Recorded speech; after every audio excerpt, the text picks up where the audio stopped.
안녕하세요. 아낌없이 크는 나무 아크나입니다. 오늘은 권채훈 작가님의 소설집 겨울 선인장에 수록된 단편소설 단 꿈을 준비했습니다. 시장판 노점상에서 장사를 하는 주인공 정숙의 이야기 속으로 들어가 보시겠습니다. 벌써 한 달째다.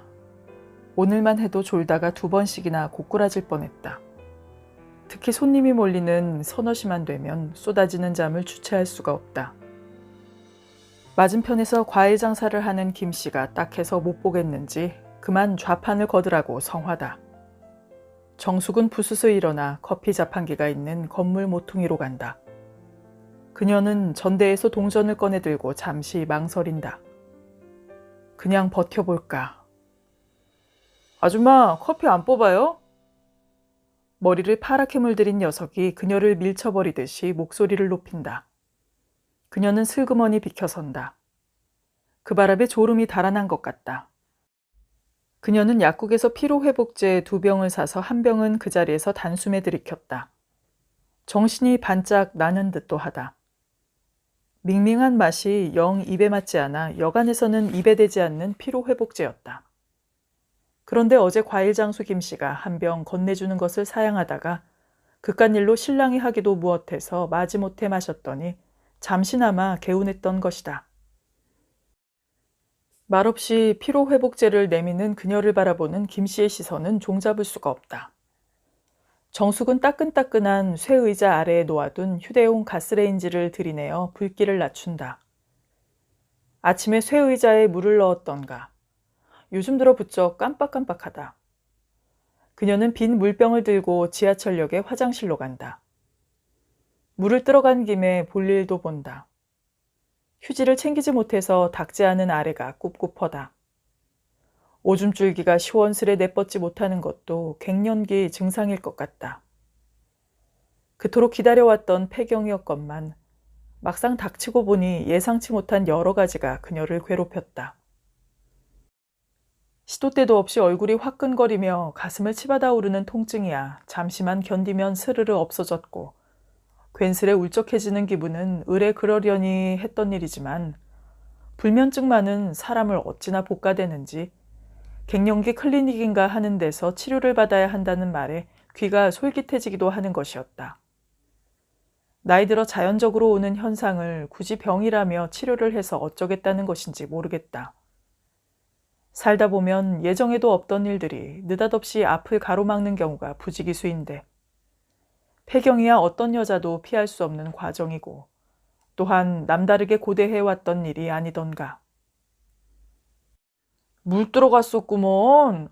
방금 진주가 내게 전화했는데 엄마 휴대폰이 안 된다고 무슨 일 있냐기에 아무 일 없으니 걱정 말라고 했어. 김씨가 큰일이라도 한 것처럼 생색이다. 죽은 남편과는 형님 아우하며 각별하게 지내던 사람이라지만 언제부턴가 슬그머니 말을 놓아버린 김씨의 친절은 불편하기만 하다. 그녀는 오리털 파카 주머니에 넣어둔 휴대폰을 꺼내본다. 화면이 꺼져 있다. 배터리가 다 된 모양이다. 그녀는 전대를 뒤져서 배터리를 찾아 갈아 끼운다. 달랑 2식구인데 그마저도 떨어져 있는 날이 많으니 식구랄 것도 못 된다. 하기야 일찌감치 혼자 사는 연습을 해두는 것도 앞으로 남은 날들을 지내는데 약이 될지 모를 일이다. 딸이 올봄에 대학을 졸업하고 스튜어디스로 취직했을 때는 모든 근심이 사라지는 듯 가뿐했었다. 그러나 자식이야 다 크면 떠나는 것이 순리라곤 해도 요즘 진주가 하는 꼴을 보면 여간 섭섭한 게 아니다.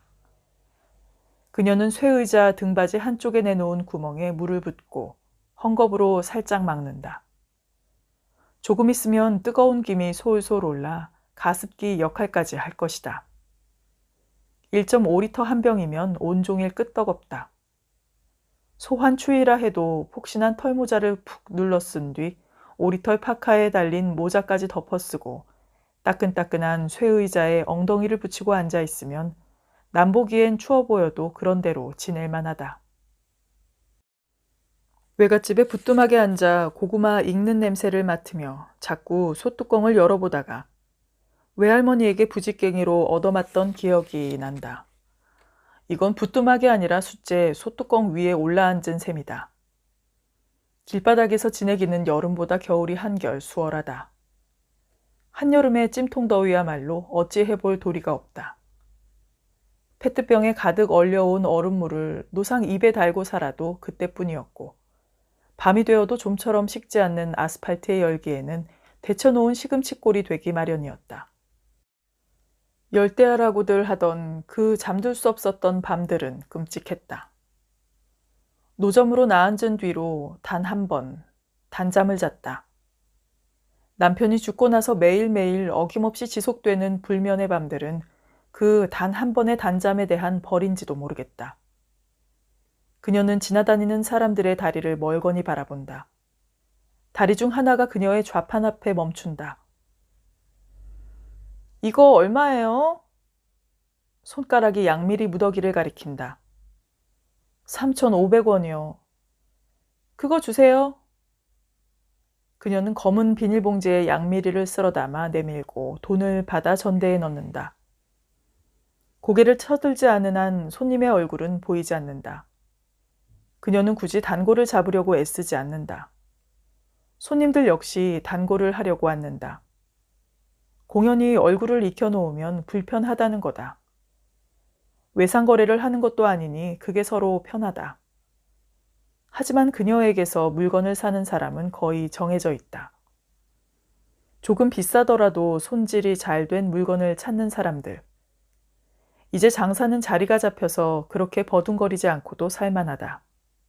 다 남편 덕이다. 이렇다 저렇다 아무 말도 없이 가버린 남편에게 그녀 역시 아무 말도 못했다. 단지 그저 너무 졸렸고 달게 한숨 푹 잤던 것뿐이라고 중얼거리곤 했지만 남편은 이미 떠나버린 뒤였다. 6년 전 남편은 근근히 지탱하던 비디오 가게를 걷어치우고 남의 가게 앞 한평 남짓한 장소에다 엄청난 자릿세를 내고 노점을 시작했다. 지하철 역세권인데다 바로 앞에 과일 노점들이 즐비하게 늘어서 있고 먹자골목으로 돌아 들어가는 커브길이라 목이 좋다고는 해도 5천만 원이나 들여서 노점을 한다는 게 가당치 않아 그녀는 당신이나 혼자 실컷 해보라며 내다보지도 않았던 것이다. 그러나 그게 보기에는 우스워도 비디오 가게를 할 때보다 되레 수입이 나아 그녀의 마음이 풀어지려고 할 즈음에 남편은 굶어 죽으면 죽었지 노점은 않겠다는 그녀를 억지로 끌어다가 길바닥에 앉혀놓고는 바람이 들어 나돌았다. 무엇에 씌었는지 그렇게 돌아다니다가 종당에는 병을 얻고 말았다. 돌아다니다가 병을 얻었는지 병을 얻고 나서 돌아다녔던 것인지는 지금까지도 미심쩍다. 그녀는 남편이 가정을 팽개치고 돌아다니다가 병을 얻었다고 생각하는 것이 마음 편해서 그렇게 몰아붙인다. 말이 쉬워 노점이지 어지간한 사람들도 배견하지 못한다. 남편은 버젓이 자릿세를 내고 하는데 누가 뭐라고 하느냐며 큰 소리였지만 자릿세야 남의 가게 앞을 가로막은 대가로 치른 것이고 인도는 엄연히 구청 관할이었다. 인도를 거진 반 차지하고 버려놓은 좌파는 걸핏하면 구청 직원들의 발길질에 박살이 나곤 했다. 큰 길로 높은 양반이 지나가기라도 하는 날에는 공치기 일쑤였고 한정거장 위쪽에 자리 잡은 종합운동장에서 무슨 행사라도 하게 되면 그 전날부터 구청에서 나와 설쳐댔다. 아침부터 땀이 줄줄 흐르는 후텁지근한 날 땅바닥에 시선을 꽂고 있던 그녀 앞에 남자 구두가 꼼짝 않고 있었다. 뭘 드릴까요? 그녀는 습관대로 좌판을 둘러보며 물었다. 아무 대꾸가 없어 고개를 들어 남자를 올려다보았다. 그 이름까지도 잊었다고 생각하던 그가 서 있었다. 그녀는 주섬주섬 좌판을 걷고 자석에 끌린 듯이 그를 따라 나섰다. 무슨 말을 했던가? 사는 곳을 어떻게 알았느냐고 물었을까? 찾으려고만 들면 무엇인들 못 찾겠느냐고 했을까? 왜 그리 눈이 충혈돼 있느냐고 했던가? 자고 싶다고, 아주 달게 자고 싶다고 그랬을 것이다. 그녀는 그의 품에 안겨 단잠을 잤다. 달이 떠오를 때까지. 강가에 있는 모텔이었을 것이다. 강 건너 동산 위에 달이 둥실 떠올라 달빛이 강물을 타고 방으로 스며들었다. 그때 한 영혼은 달빛을 타고 강을 건너고 있었다. 그녀는 양미리 한 두름을 한 마리 한 마리 풀어놓은 다음 왼손으로 몸통을 잡고 등 쪽으로 가윗날을 디밀어 대가리를 지그시 누르면서 방향을 슬쩍 틀어 내장을 잡아 뺀다. 조금만 힘을 더 줘도 대가리가 싹둑 잘려 내장을 끄집어내는데 실패하고 만다. 그녀는 양미리 한 마리 한 마리를 공들여 다듬어 놓는다. 새 무더기를 지어놓고 나서 코다리 한 묶음을 들어 올린다. 먼저 칼로 대가리를 떼어낸 뒤에 가위로 지느러미를 다듬고 칼을 깊숙이 찔러 배를 가른다. 칼이 너무 깊이 들어가 두 동강이 나지 않도록 해야 모양이 난다. 벌려놓은 속살이 하얗다. 5마리 한 코를 손질해서 채반에 나란히 펼쳐담기가 무섭게 가죽 장갑 낀 손이 채반을 가리킨다. 손질하지 않은 것은 4,500원, 손질한 것은 5,000원. 올해는 값이 센 편이다. 그래도 손질한 것을 가리키는 손뿐이다. 겨울에는 박대나 참가자미, 코다리 같은 방건조 어물이나 표고버섯, 동초, 연근 등 잘 나가는 물건을 닥치는 대로 팔고 여름에는 주로 다대기 오이나 조림용 꽈리고추, 가지, 마늘종 따위를 1,000원, 2,000원 단위로 파는데 손님들은 무더기만 보고 척척 알아서 돈을 내고 난다. 상질의 물건을 보기 좋고 깔끔하게 무더기 지어 놓는 것이 장사 비결이라면 비결이었다. 남편은 자기가 파는 물건의 유난히 까다로웠다. 물건이 좋지 않은 것은 덤으로도 주지 않고 꼭 집으로 들여왔다. 아무리 마누라가 못생겼다고 해도 허구한 날 못생긴 호박이며 구부러진 오이만 먹으라는 거냐며 몇 번 대거리를 하기도 했지만 남편은 그때마다 그럼 날더러 이걸 팔란 말이냐고 되레 화를 벌컥 내곤 했다. 그러다 보니 좀 비싸더라도 항상 상품으로만 물건을 들여왔다. 노점 장사를 하면서 백화점으로나 들어갈 물건들을 사다가 파는 남편을 그녀는 이해할 수가 없었다. 그해 첫 추위가 온 날이었다. 이른 새벽에 남편이 그녀를 깨웠다. 이제부터 장사를 같이 해야겠다는 것이었다. 그녀는 다른 장사라면 몰라도 노점 장사만은 못하겠노라고 버텼다.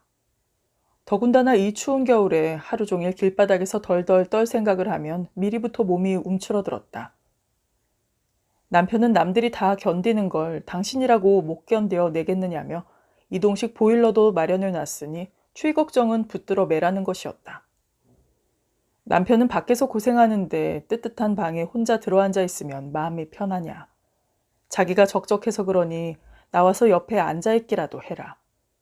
어르고 달랬지만 그녀는 두 눈을 꾹 감고 머리만 설레설레 흔들었었다. 나중에는 그럼 딱 한 달만 자기를 따라다녀 달라고 했다. 그 다음에는 마음대로 하라는 데야 더 이상 버틸 재주가 없었다. 그녀를 반강제로 끌어다 자기 옆에 앉혀놓기만 했지 남편은 장사를 혼자 다 했다. 철공소에서 특별히 제작한 쇠의자는 휴대용 가스레인지를 사용해서 의자 속에 물을 데워 따뜻하게 하는 일테면 간이 보일러인 셈이었다. 그 전에는 연탄을 연료로 썼는데 휴대용 가스레인지를 쓰기로 한 것은 순전히 자기 아이디어라며 남편은 어색하게 웃었다. 한겨울에 모닥불을 쬐면 얼굴은 뜨거워서 죽고 엉덩이는 얼어서 죽는다더니 꼭 그 짝이었다. 하루 종일 쇠의자에 앉아있으면 엉덩이는 따끈따끈했지만 얼굴은 찬바람에 그대로 노출되어 쓰리다 못해 따끔따끔했다. 어쩔 수 없어 남편과 나란히 앉아있기는 했지만 그녀는 모자를 푹 눌러쓰고 마스크로 얼굴을 가린 채 몸을 최대한 비틀어 지나다니는 사람들의 신발만 바라보았다. 가락시장으로 물건을 하러 갈 때도 그녀는 남편 곁에 묵묵히 서 있기만 했다. 그녀는 길바닥에 앉아있는 것만으로도 억울했다. 내일이면 한 달을 채우니까 이제 또 마지막이라며 홀가분한 마음으로 눈을 떴을 때는 이미 남편이 집을 나간 뒤였다. 한 며칠 바람 쐬고 오겠다는 남편의 메모를 보면서도 그가 가출을 했다고는 생각하지 않았다. 살다 보니 이젠 별걸 다 하는군. 그녀는 매모를 팽개치고 아침밥을 지어 딸을 학교에 보내고 나서 혼자 노점을 열었다. 나 몰라라 하기에는 전날 해온 물건이 워낙 많았다. 둘이 나란히 앉던 쇠의자에 혼자 앉아 있으려니 옆구리가 허전했지만 투덜투덜 욕을 하면서 서툴게나마 장사를 할 수밖에 없었다. 한 달 동안 구경한 게 헛것은 아니었던 모양이다. 남편이 하던 대로 먼저 면장갑을 끼고 표고버섯부터 가지런히 썰어 한 바구니에 담아놓고 양미리 한두름을 드는데 울컥 눈물이 비어져 나왔다. 여편네 노점 장사 시키는 게 평생 소원이셨던 거로구먼. 남편이라고 믿고 살아온 게 어리석었지. 근 20년을 한 입을 쓰고 살았으면서도 속갯말을 했던 기억이 없다. 의뢰 그러려니 믿거니 했을 것이다. 하기는 남편이 아무 의논 없이 덜컥 노점을 벌인 것 말고는 이렇다 하게 속 썩을 일 없었던 비교적 평탄한 세월이었다. 딸 하나 낳은 뒤에 곧바로 남편이 정관 수술을 해서 자식 하나쯤이야 서너 군데 학원을 보내면서 키울 수 있었고 옹색하기는 해도 세 식구가 거쳐야 할 연립주택도 한 채 있으니 그만하면 남부러울 게 없었다. 하지만 남편이 어떤 꿈을 갖고 있었는지 그 속을 어찌 알 수 있었으랴. 그녀라고 하루하루가 행복하기만 했던 건 아니지 않은가. 50줄에 들어선 남편이 꿈꾸는 새 삶은 어떤 것일까? 하루가 지나고 한 주일이 지나도록 남편은 종무소식이었다. 집을 떠나 훨훨 나다니고 싶다고 모두 다 집을 나선다면 집은 누가 지키는가? 곧 고3인 딸을 두고 무턱대고 남편을 찾아 나설 수도 없는 일이었다. 그녀는 남편이 그렇게도 원했던 좌판을 지키는 일만이 남편을 돌아오게 할 것이라고 생각을 굳혔다. 그녀의 몸은 좌판을 지키고 있었지만 마음은 천지사방을 헤매었다. 늦바람이 더 무섭다던데. 지나가는 말처럼 중얼거리는 옆자리 생선장수의 귀뜸이 아니었더라도 그녀는 대뜸 여자일 거라고 생각했다. 여자가 있지 않고서야 그토록 열심히던 장사를 하루아침에 팽개치고 훌훌 나설 수는 없을 것이었다. 지나가는 남자애들의 뒷모습에서 눈을 떼지 못한 채 일손을 놓고 앉았던 남편의 모습이 근래 들어 부쩍 그녀의 눈에 들어오곤 했다. 섣불리 수술해버린 걸 후회하는 눈치였다. 나이 탓인가. 요즘 들어 유별나게 외로움을 타는구나 하면서도 남자가 갱년기가 있다는 신문기사가 생각나 그런가 보다 하고 넘어갔었는데 집을 나갈 정도로 심하리라고는 짐작도 못했었다. 남편을 무턱대고 믿었던 만큼 상상 속에서 부풀어 오르는 배신감은 한도 없이 부풀어 그녀를 바짝 얼려놓았다. 그녀의 일생 중에 가장 춥고 길었던 겨울도 부드러워진 바람에 슬며시 밀리고 벚나무 가지가 불그레해지는가 싶더니 봄이 왔다. 쳐다보기만 해도 심란하던 벚꽃도 지고 새잎이 돋을 무렵 남편은 초췌한 모습으로 돌아왔다. 한 세상 다 살아낸 듯한 얼굴이었다. 그 얼굴이 하도 초연해 보여 한바탕 악다구니를 벌이려던 그녀는 잠자코 수그러들고 말았다. 남편은 돌아왔으나 이전의 남편이 아니었다. 어딘가에 마음을 두고 온 것만 같았다. 그런 남편이 하도 야속해서 그녀는 할 일 없이 장사에만 매달렸다. 다시 남편이 집을 나갔지만 그녀는 그전처럼 애를 태우지 않았다. 단지 잠을 잘 수 없을 뿐이었다. 아니 밤에는 뭘 하고 허구한 날 졸아? 그러다 손 다치겠구먼. 김씨가 또 참견이다. 손에 칼을 든 채 꾸벅 졸았던 모양이다. 아무래도 커피를 한 잔 마셔야겠다. 커피를 마시면 당장에는 잠을 쫓을 수 있겠지만 기나긴 밤은 또 어찌하나. 또 커피 마시려고? 그러지 말고 들어가서 좀 쉬라는데도 하여간 그놈의 고집은 알아줘야 한다니까. 꽤나 성가시게 군다. 그녀는 그의 커피를 한 잔 뽑아 마신다. 냄새가 좋다. 커피를 마시지 않는다고 잠을 잘 잔다는 보장은 없다.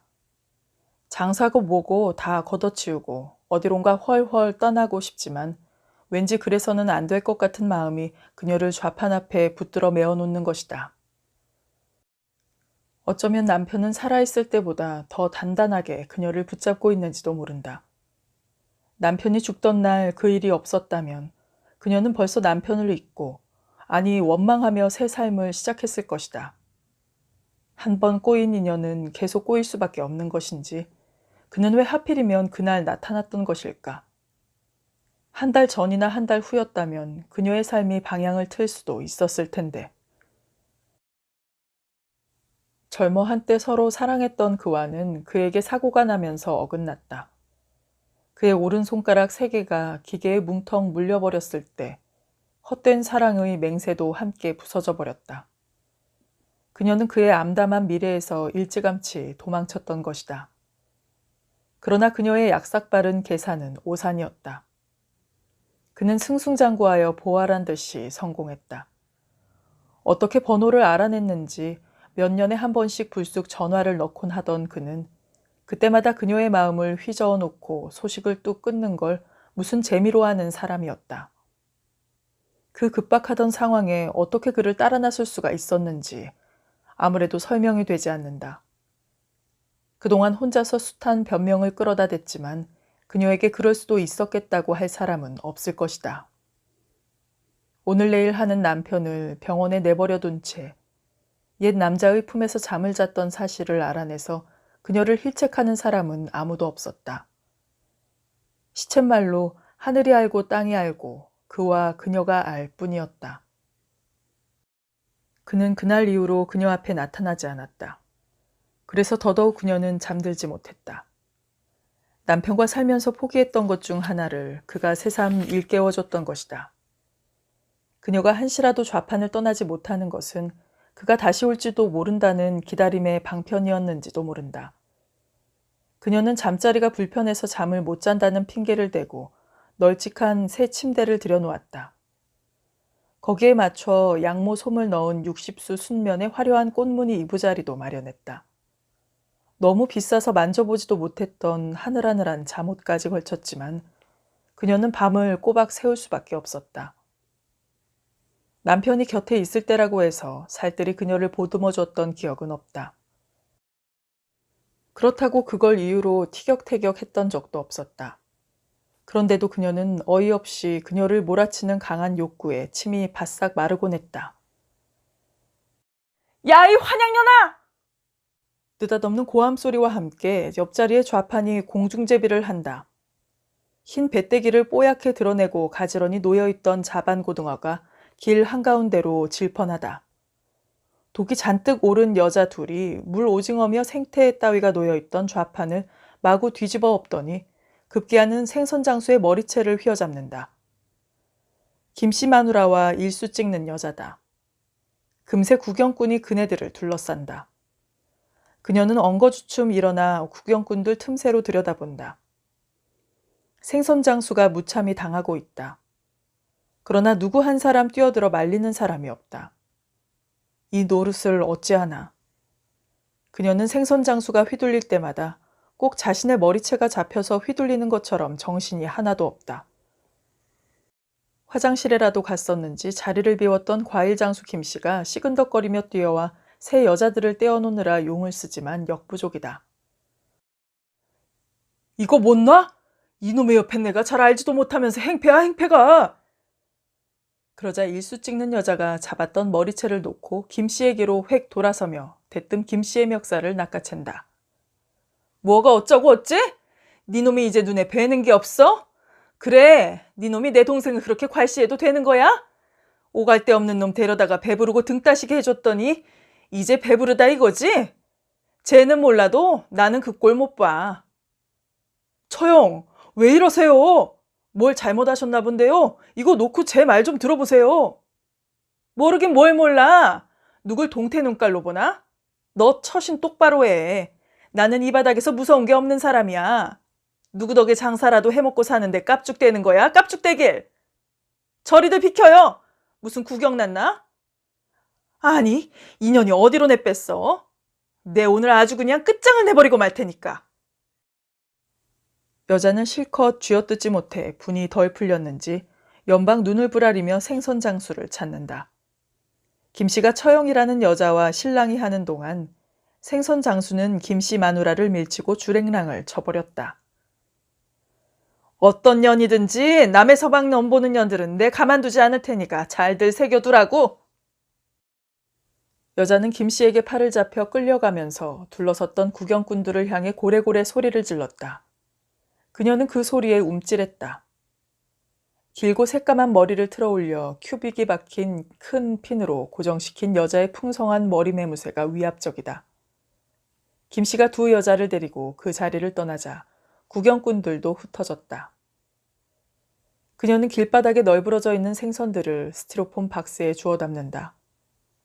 한바탕 분탕질에 짓밟혀 여기저기가 뭉그러지고 흙투성이다. 팔아먹긴 다 틀렸다.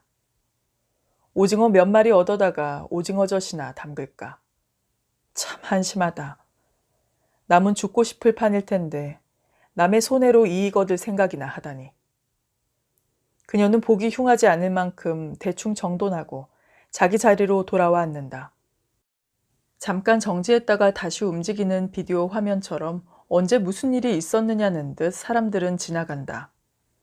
늘 똑같은 그림에서 과일 장수 김 씨와 생선 장수만 빠졌을 뿐이다. 어디 한 군데 얻어맞은 것도 아닌데 전신의 힘이 쫙 풀리고 장사할 맛이 안 난다. 괜스레 서운한 마음이 드는 건 무슨 까닭일까? 은근히 김 씨에게 마음이 갔던 것일까? 근래 들어 생선 장수의 입술이 유난히 빨갰던 것 같다. 생전 않던 머리 손질을 하고 눈썹에 문신까지 해서 요즘 연애 하나 하고 놀려먹기도 했지만 50이 넘은 나이에 연애는 무슨, 사는 게 하도 재미없어서 한번 그래 보는 거지 뭐 하던 생선 장수의 쓸쓸한 미소가 눈앞에 아른거린다. 하긴 사는 걸 재미로 사나. 그야 재미나게 사는 사람도 많겠지만. 하지만 뜻밖이다. 몇 년째 마주보고 장사를 했다고는 해도 언제 둘이 눈이 맞은 것일까? 바로 앞에서 장사를 하면서도 전혀 눈치를 채지 못했으니 둔하기 짝이 없다. 둔하다기보다는 어리석은 쪽일 것이다. 남편의 1년상을 치르고 딸이 대학에 들어가자 그녀는 유난히 부저지를 못했다. 큰마음 먹고 옛 남자를 찾아갔다.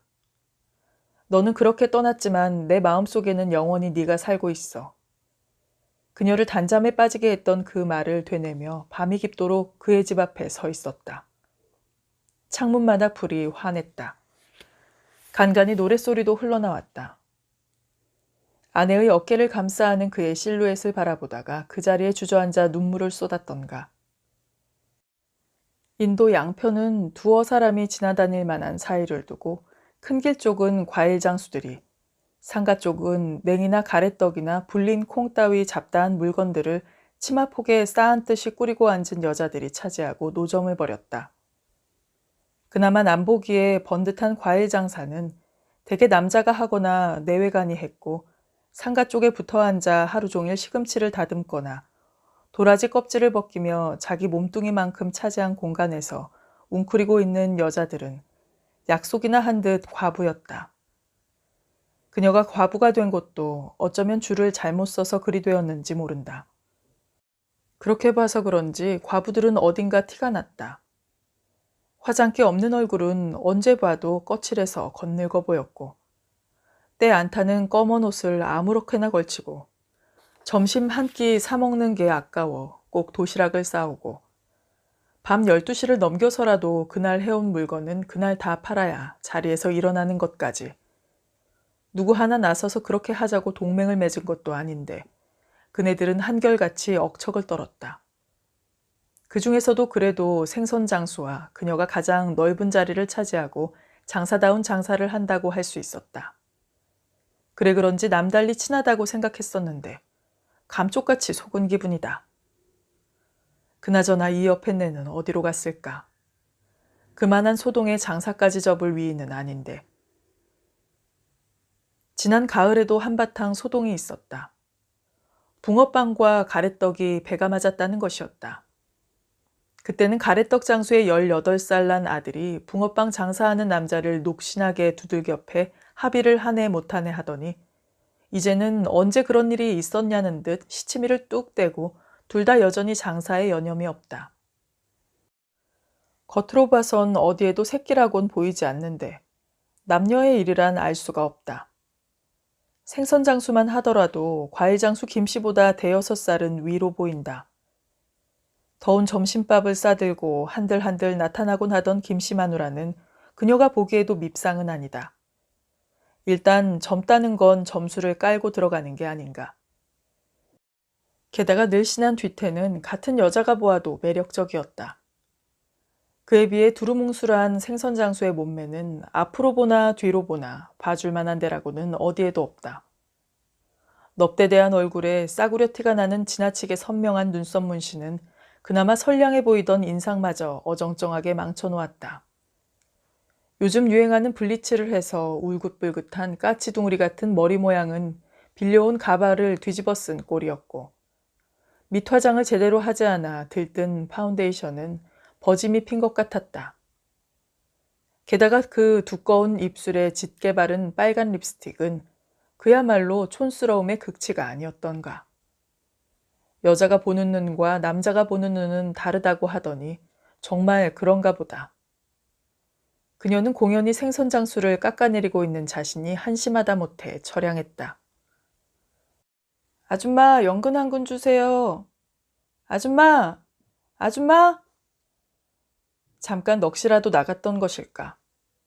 멍하니 앉아있던 그녀는 연근을 달아 팔고 나자 오소소 한기가 든다.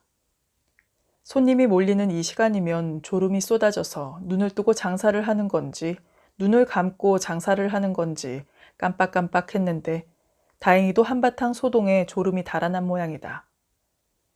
갑자기 손님이 몰아닥쳐 눈, 코 뜰 새 없이 바쁘다. 손님은 꼭 몰려서 온다. 한때의 손님이 지나가면 숨을 돌리라는 듯 잠깐 한가해진다. 김씨네 과일 좌판 앞에서 손님이 머뭇머뭇하다가 그냥 간다. 다른 날 같았으면 그녀가 쫓아나가 팔아주었을 테지만 그녀는 못 본 채 한다. 과수원 하나를 통째로 계약해서 겨우내 그 과수원에 사과만 갖다 파는 김씨는 오늘 하루 장사를 못한다고 해도 크게 손해날 건 없다. 아마도 김씨는 일수쟁이 처형한테 단단히 혼쭐이 나고 있을 것이다. 잘코산이다. 아니, 이건 또 언제 해놓은 거야? 아줌마, 김행선 씨 어디 갔는지 몰라? 예? 김행선 씨가 누군데요? 사과장수 김씨 말이오. 글쎄요, 잘 모르겠는데요. 느닷없이 나타나 반말지거리를 해대는 구청 직원 앞에서 그녀는 몸둘 바를 모른다. 구청 직원들이 떴다 하면 10명이 넘게 패거리를 지어와서는 닥치는 대로 물건을 주워 실어가는 통에 구청차가 언뜻 보이기만 해도 그녀의 가슴은 두방망이질을 쳤다. 자, 여기서부터 저기까지 찍으라고.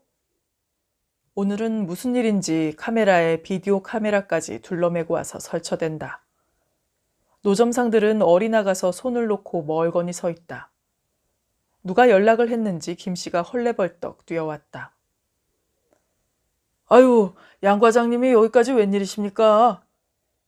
김씨는 두 손을 마주 비비며 굽실굽실한다.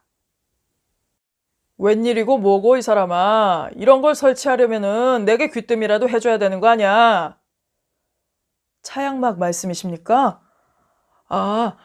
울긋불긋한 파라솔이 하도 지저분하다고 하셔서 이번에 큰맘 먹고 저희들이 깔끔하게 정리한 건데요. 그렇지 않아도 구청에 들어가려던 참이었습니다. 민원이 들어왔어. 이젠 아주 구청에서 노점을 버젓이 허가해줬느냐고. 지붕까지 설치해놓고 번듯하게 장사한다면서. 그게 어떻게 된 거냐 하면요. 김씨가 양 과장인가 하는 사람의 팔을 잡고 커피숍으로 들어간다. 물건을 살까 하던 사람들이 비디오 카메라를 보고는 기겁을 하고 돌아선다. 이래저래 오늘 장사는 틀렸다. 며칠 전에 노점상 연합회에서 의논하여 일률적으로 차양막을 설치했는데 그걸 누군가 일러바친 모양이다.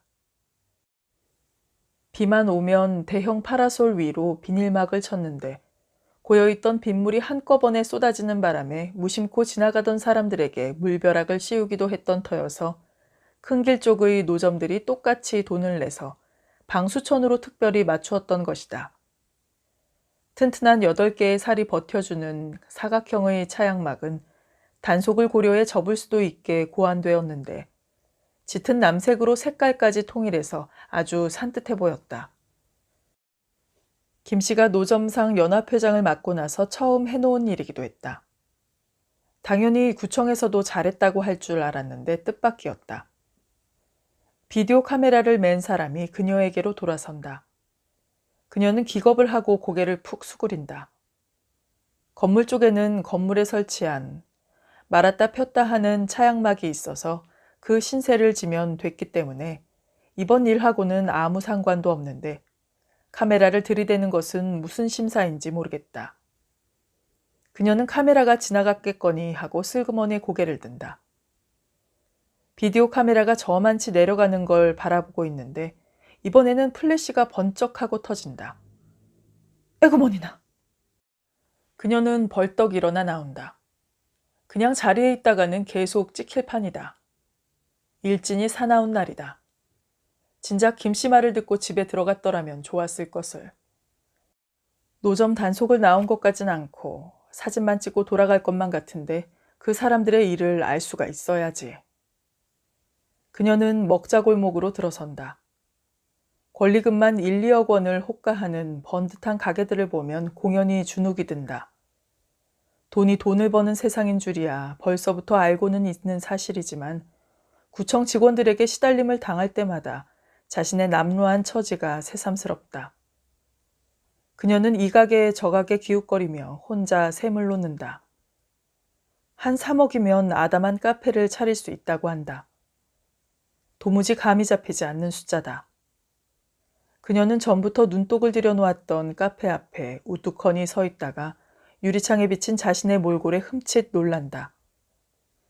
옆자리에 생선장수 옆했네와 진배 없다. 복권이라도 당첨되어 눈먼 돈이 손에 쥐어진다 한들 이 몰골로야 어디 카페의 마담 노릇을 할 수 있겠는가. 아무려면 생선장수 옆했네보다야 낫지 않겠는가라는 터무니없는 생각을 했던 자신이 우습다. 그녀는 눌렀었던 모자를 벗고 머리 매무새를 매만진다. 그래봤자 달라지는 건 아무것도 없다. 그녀는 한숨을 내쉬고 나서 도로 모자를 푹 눌러쓰고 자기 자리로 돌아간다.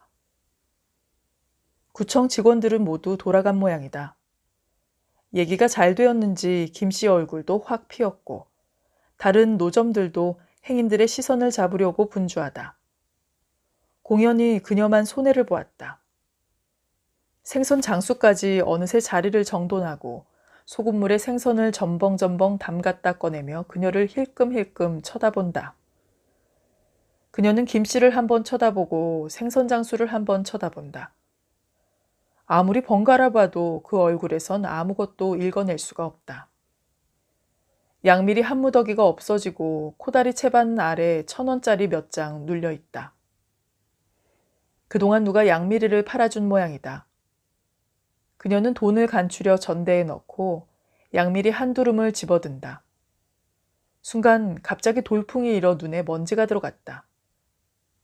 그녀는 눈을 승벅하며 괜한 눈물을 쏟아낸다.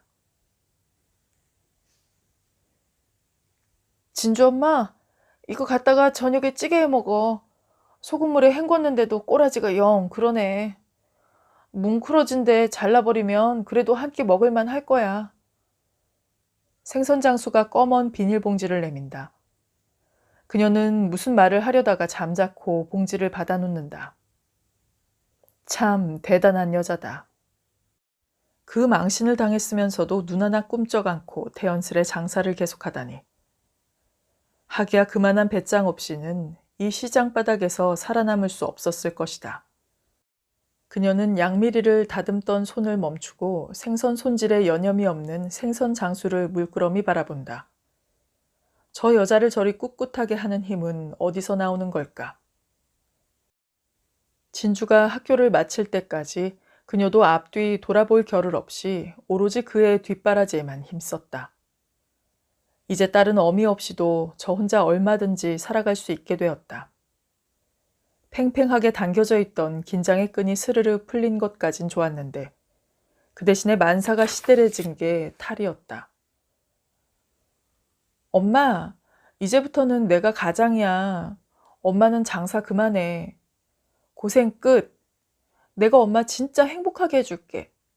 화장도 예쁘게 하고 멋진 옷도 사입고 친구들도 만나고 여행도 하고 사람답게 살아보는 거야. 알았지?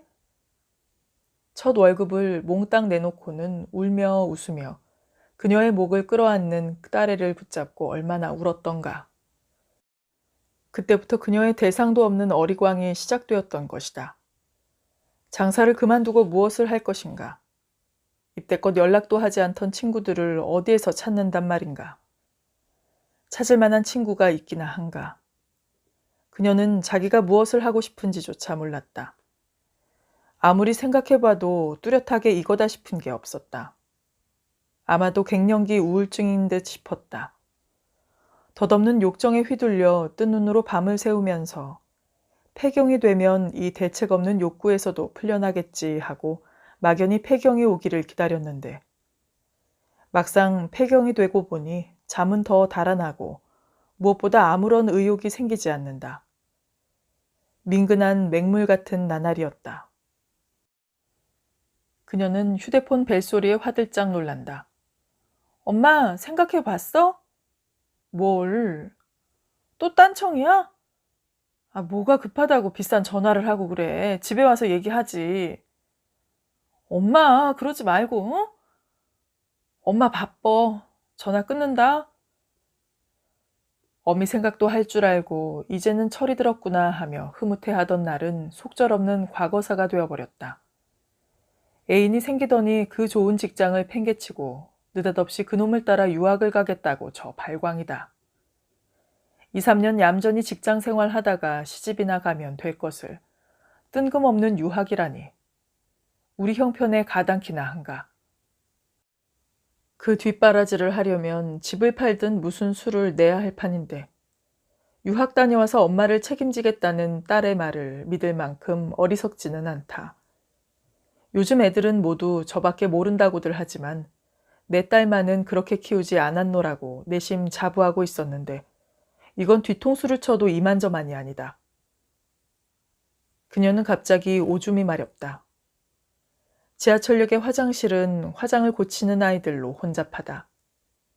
중학생으로 보이는 아이들까지 옷을 갈아입고 화장을 하느라고 거울 앞에서 물러서지를 않는다. 맨 얼굴이 더 예쁜데 왜 저리 분을 뽀얗게 바르는지 모르겠다. 그녀는 한참을 기다려 손을 씻고 거울을 들여다본다. 모자를 벗고 머리를 쓸어 넘긴다. 내일은 하루 쉬고 미용실에 나가볼까. 그동안 너무나 자신을 방기해왔는지 모른다. 거리에 슬금슬금 어둠이 내리고 성급한 네온이 살아나고 있다. 그녀는 아직 밤은 아니고 그렇다고 낮도 아닌 어스름 저녁인 이맘때가 가장 어둡다고 생각한다. 성급한 사람들은 일찌감치 전등을 켜기도 하지만 그렇게 어둡지도 않은데 전등을 켜기에는 어쩐지 망설여진다. 그녀는 길 한가운데 서서 간판이 푸드덕푸드덕 깨어나는 것을 바라본다. 어둠이 짙어질수록 거리는 활기를 띈다. 지하철역 출구에서 사람들이 쏟아져 나온다. 모두들 바쁜 걸음으로 저 갈 길을 간다. 그녀는 길을 잃은 것처럼 우두커니 서 있다. 이제 그만 여기를 떠나고 싶다. 눈꺼풀이 무겁다. 그만 좌판을 걷고 들어가야겠다. 왠지 오늘은 잠을 잘 잘 수 있을 것만 같다. 혹 단꿈을 꿀 수도 있을까?